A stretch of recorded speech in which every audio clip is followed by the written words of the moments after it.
I am happy to speak at this very important stakeholders dialogue in Cox's Bazar today.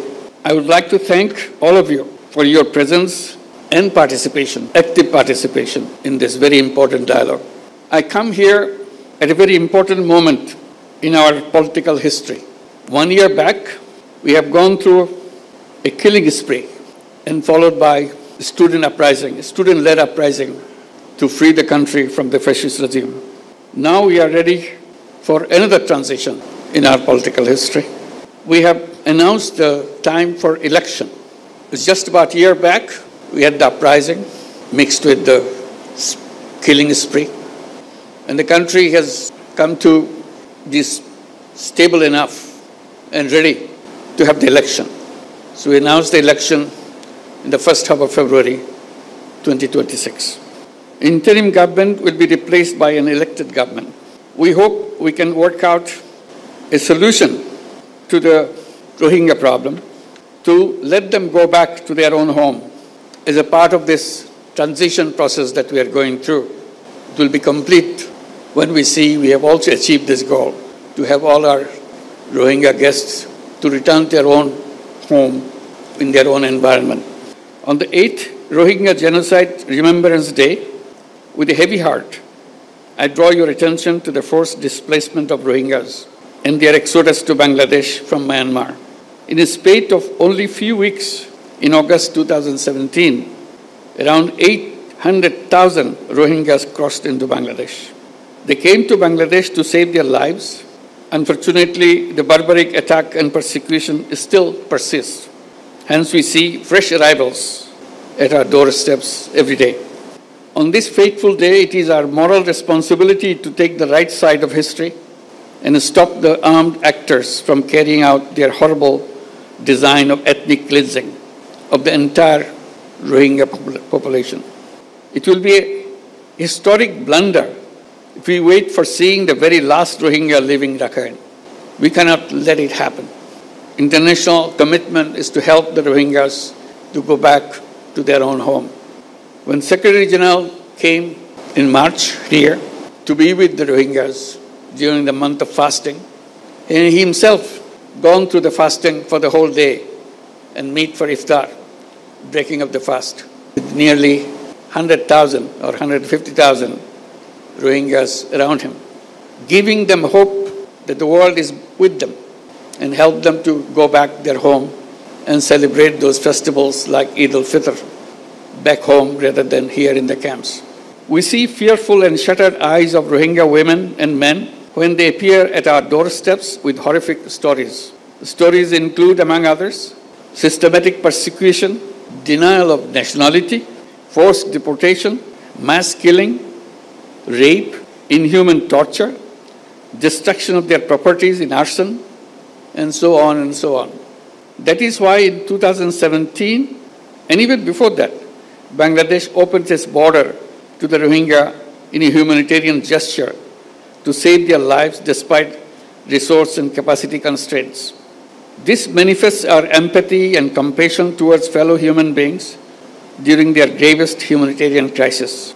We don't afford anymore to stand silent at the protected situation of the Rohingyas. Hence, we urge upon the international community to undertake collective efforts to stop the Myanmar junta and the Arakan army from unleashing violence against Rohingya.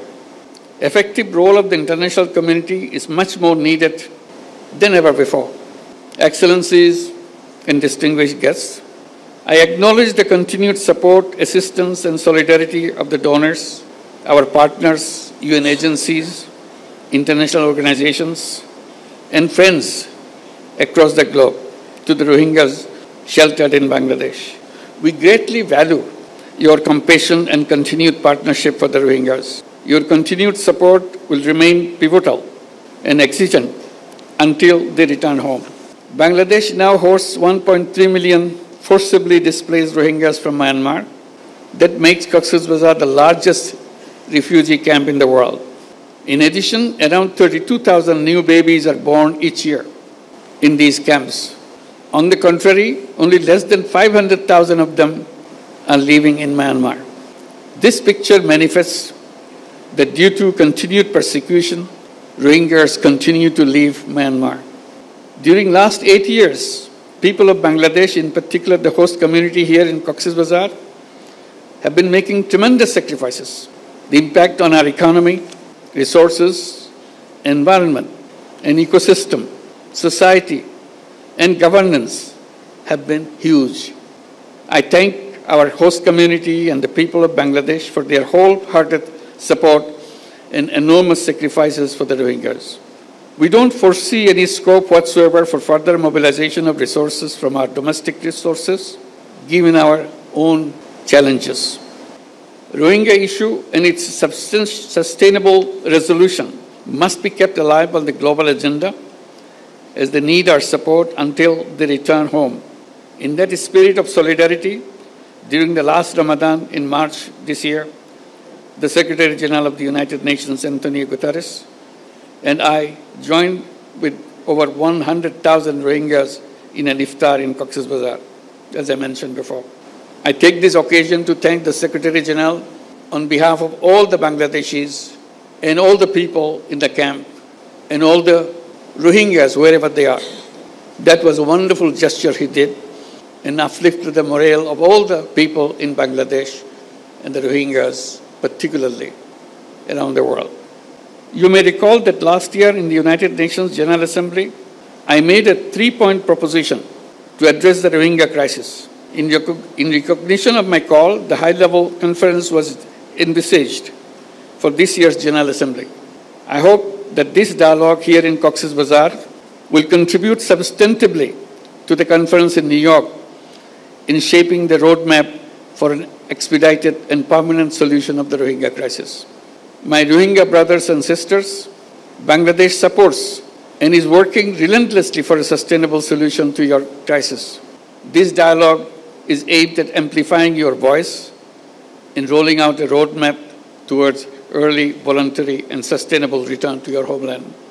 Distinguished participants, it is not only the responsibility of Bangladesh, but also of the international community to share the burden of the Rohingya crisis, to reflect on the possible solutions, and to play an active role in implementing them.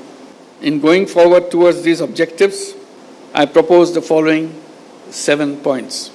First point, umbilical relationship of Rohingyas with their homeland cannot be severed, so their right to return to their own home and homeland has to be secured.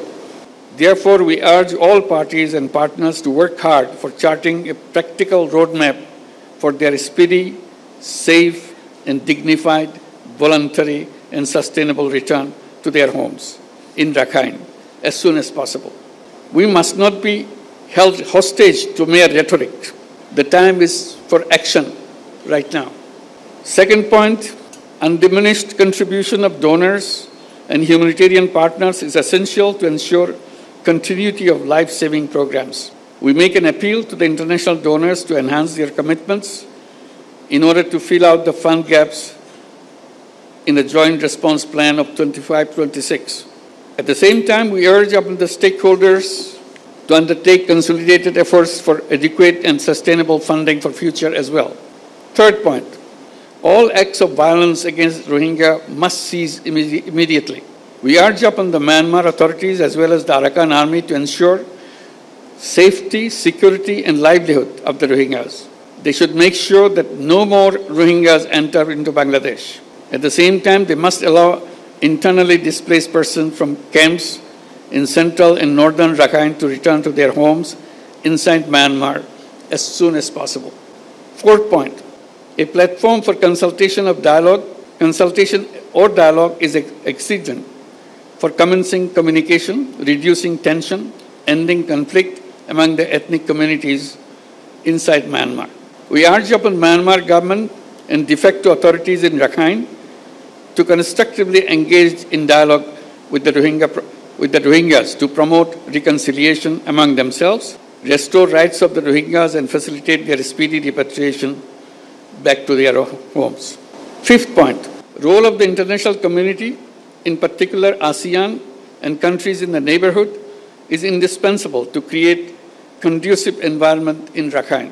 We all support all international efforts to this end including ASEAN's 5-point consensus. We urge upon the international community to be more active in advancing peace, security, and stability in Rakhine and in the neighborhood. We need to address and combat transboundary organized crimes, including human and drug trafficking, smuggling of small arms, and criminal activities that impact peace, security, and stability. 6th point, regional and international stakeholders must continue to stand resolutely against the heinous crime of ethnic cleansing. Towards that, we urge upon all to calibrate their relationship with Myanmar and Arakan Army and all parties to the conflict in order to promote an early resolution of the protracted crisis. 7th and the final point, we urge upon the international community to add dynamism to the ongoing international accountability processes at the International Court of Justice, International Criminal Court, and elsewhere. We urge upon them to implement the provisional measures decided by ICJ, ensure justice and accountability, and put an end to the genocide and crimes against humanity. It is timely to reflect on realizing relevant aspects of restorative justice. Dear friends and partners, Rohingya crisis emanated from Myanmar, and the solution also lies in Myanmar. All parties must act to end the crisis with greater resolve without any further delay.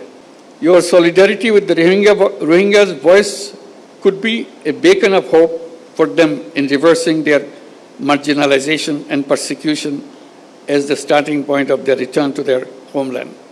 Let us all join our hands and pronounce our determination to contribute to the dignified return of the Rohingyas, ensuring justice and accountability. I thank you all.